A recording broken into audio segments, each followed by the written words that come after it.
Welcome to my YouTube channel literature and life. दोस्तों, आप सबका मेरे चैनल लिटरेचर और लाइफ पर स्वागत है।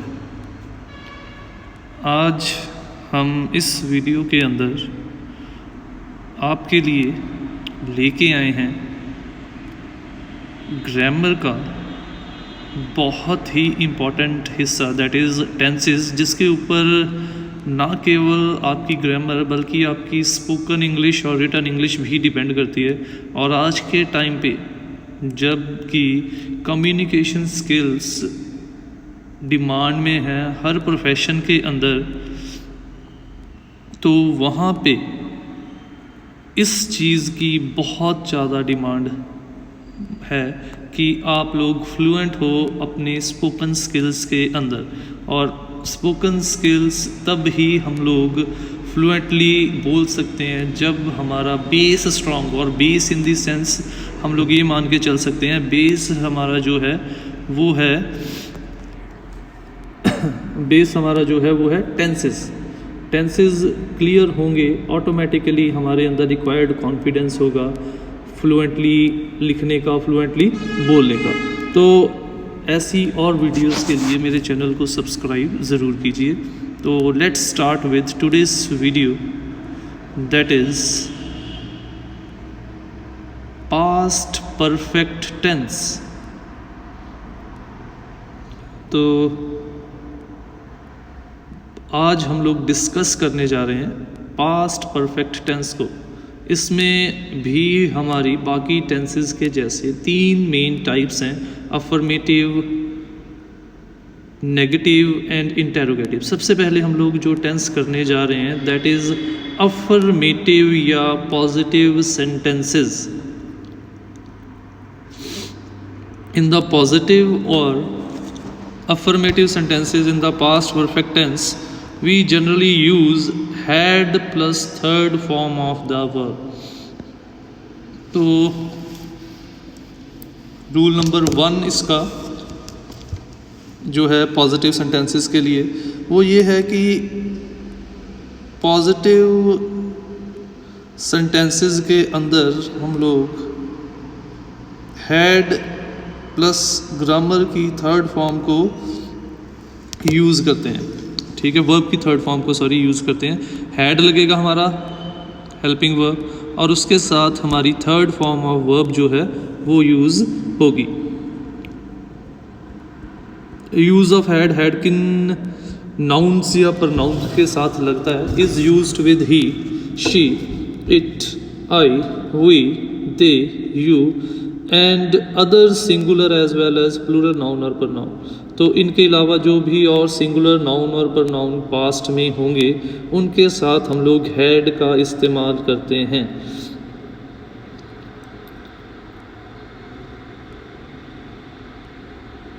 यूज़ ऑफ हैव हमारा इसमें हैव इस्तेमाल नहीं होता क्योंकि ये हमारा पास्ट परफेक्ट टेंस है, तो ये बाय मिस्टेक टाइप हो गया है, तो यूज़ ऑफ हैव नहीं आएगा। अब हम लोग अफर्मेटिव सेंटेंसेस की कुछ एग्जांपल्स करते हैं। ठीक है, उसने अपना काम ख़त्म कर लिया था। अब इसके पीछे क्या लगता है? लिया था, लिए थे। ठीक है, उसने अपना काम ख़त्म कर लिया था। अब रूल के अकॉर्डिंगली क्या कहते हैं? ही, उसके बाद हेल्पिंग वर्ब हैड के साथ वर्ब की third form finished his work, he had finished his work. तो क्या कहता है हमारा रूल कहता है कि हैड के साथ वर्ब की तीसरी फॉर्म लगानी है हम लोगों ने, और यहाँ पे हम लोगों ने वही काम किया है। उसने अपना काम ख़त्म कर लिया था, he had finished his work. दूसरा, मैंने सिगरेट पीना छोड़ दिया था। ठीक है, फिर से वही चीज़ आ गई, दिया था। प्लूरल होंगे तो दिया थे आ जाएंगे। फिर से आई, मैंने के लिए आई आ गया। हेल्पिंग वर्ब हैड लगेगा। वर्ब की third form given up smoking, I had given up smoking. Third sentence, सफलता ने उसका सर फेर दिया था, सक्सेस हैड, फिर से हैड लग गया, टर्न्ड हिज हेड वर्ब की थर्ड फॉर्म के साथ हैड, ठीक है, हैड के साथ वर्ब की थर्ड फॉर्म। गाड़ी आ चुकी थी, ट्रेन हैड कम, वर्षा ऋतु आरंभ हो चुकी थी, the rainy season had set in, हम मैच जीत चुके थे, ये प्लूरल में आ गए, ऊपर जितने थे हमारे सिंगुलर नाउन या प्रनाउन वाले थे, ये हमारे प्लूरल नाउन या प्रनाउन वाला आ गया, देखिए वी लग गया, हैड वॉन द मैच, चुके थे, कहाँ से हमें पता चला, चुके से, ठीक है। तो प्लूरल हो या सिंगुलर, इसमें हम लोग हैड के साथ वर्ब की थर्ड फॉर्म लगाते हैं। तो ये था हमारा पास्ट परफेक्ट टेंस का rule number 1 for affirmative sentences. Next is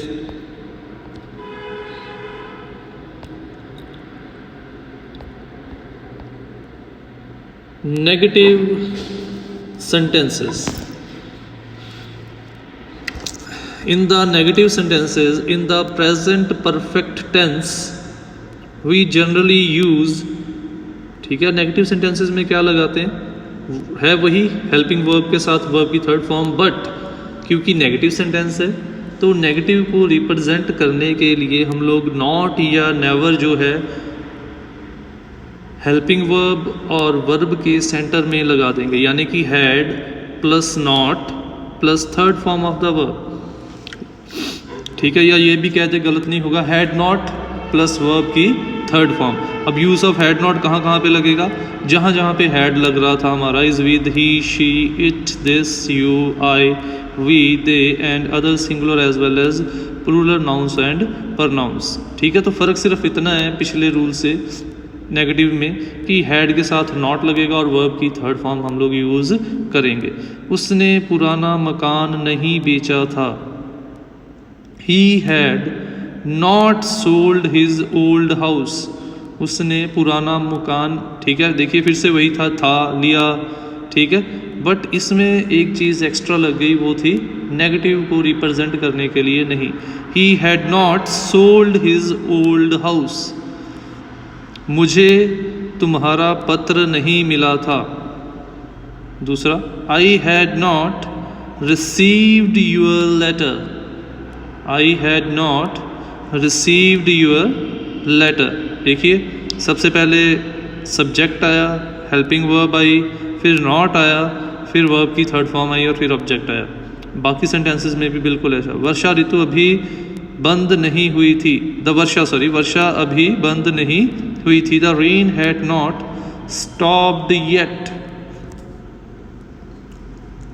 तो ये थे हमारे कुछ एग्जाम्पल्स नेगेटिव सेंटेंसेस की। तो अब तक हम लोगों ने 2 रूल्स कर लिए हैं, ठीक है, अफर्मेटिव सेंटेंसेस का and second one is negative. अब third one and the last one of past perfect tense is interrogative sentences.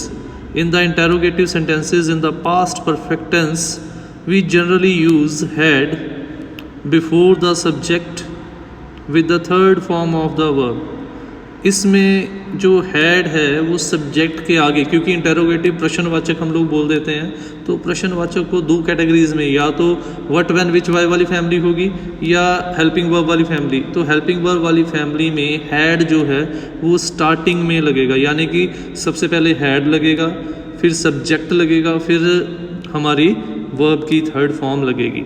Examples में क्लियर हो जाएगा। फॉर एग्जाम्पल, क्या गाड़ी आ गई थी, हैड, देखिए सबसे पहले हैड लग गया, द ट्रेन सब्जेक्ट लग गया, नाउन या प्रनाउन, अराइव्ड वर्ब की third form, had the train arrived, सबसे पहले helping verb, subject and verb की थर्ड फॉर्म। नेक्स्ट है, क्या आपने कभी शेर देखा था, हैड, फिर से वही चीज़, हैड आगे plus subject you, ever seen verb की थर्ड फॉर्म, एलॉइन ऑब्जेक्ट आ गया साथ में। क्या अंग्रेज़ भारत छोड़ चुके थे, had the English left India, फिर से वही, सबसे पहले helping verb, subject and verb और उसके बाद ऑब्जेक्ट अगर कोई है तो, had the English left India.